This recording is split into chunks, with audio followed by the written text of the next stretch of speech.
भारतीय पुलिस हो या सेना, इन जैसे सतर्क और बेहद संजीदा अमले में अंधविश्वास की कोई जगह नहीं होती। लेकिन ये कहानी है भारतीय सेना के विश्वास की, जो वास्तविक होकर भी अविश्वसनीय है। एक सैनिक है जो मरणोपरांत भी अपना काम पूरी मुस्तैदी और निष्ठा से कर रहा है।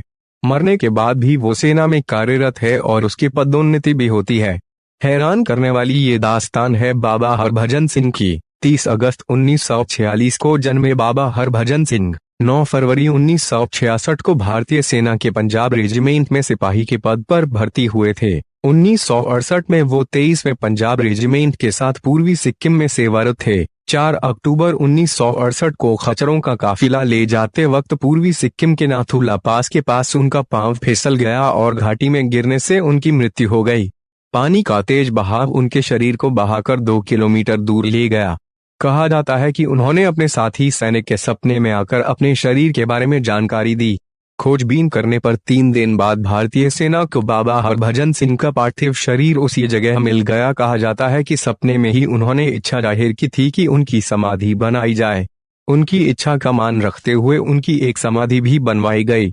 लोगों में इस जगह को लेकर बहुत आस्था थी, लिहाजा श्रद्धालुओं की सुविधा को ध्यान में रखते हुए भारतीय सेना ने 1982 में उनकी समाधि को 9 किलोमीटर नीचे बनवाया दिया, जिसे अब बाबा हरभजन मंदिर के नाम से जाना जाता है।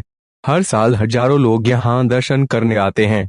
उनकी समाधि के बारे में मान्यता है कि यहाँ पानी की बोतल कुछ दिन रखने पर उसमें चमत्कारिक गुण आ जाते हैं और इसका 21 दिन सेवन करने से श्रद्धालु अपने रोगों से छुटकारा पा जाते हैं। कहा जाता है कि मृत्यु के बाद भी बाबा हरभजन सिंह नाथुला के आसपास चीन सेना की गतिविधियों की जानकारी अपने मित्रों को सपनों में देते रहे, जो हमेशा सच साबित होती थीं। और इसी तथ्य के आधार पर उनको मरणोपरांत भी भारतीय सेना की सेवा में रखा गया। उनकी मौत को 48 साल हो चुके हैं, लेकिन आज भी बाबा हरभजन सिंह की आत्मा भारतीय सेना में अपना कर्तव्य निभा रही है।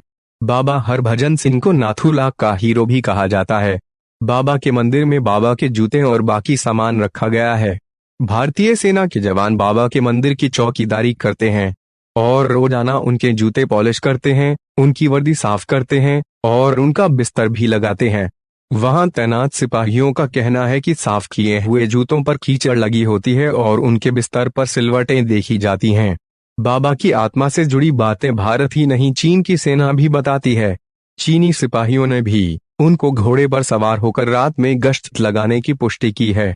भारत और चीन आज भी बाबा हरभजन के होने पर यकीन करते हैं और इसीलिए दोनों देशों की हर फ्लैग मीटिंग पर एक कुर्सी बाबा हरभजन के नाम की भी रखी जाती है।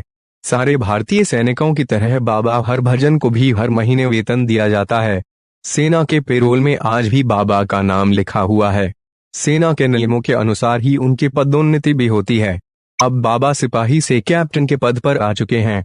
हर साल उन्हें 15 सितंबर से 15 नवंबर तक 2 महीने की छुट्टी दी जाती थी और बड़ी श्रद्धा के साथ स्थानीय लोग और सैनिक एक जुलूस के रूप में उनकी वर्दी, टोपी, जूते और साल भर का वेतन 2 सैनिकों के साथ सैनिक गाड़ी में नाथुला से न्यू जलपाईगुड़ी रेलवे स्टेशन लाते।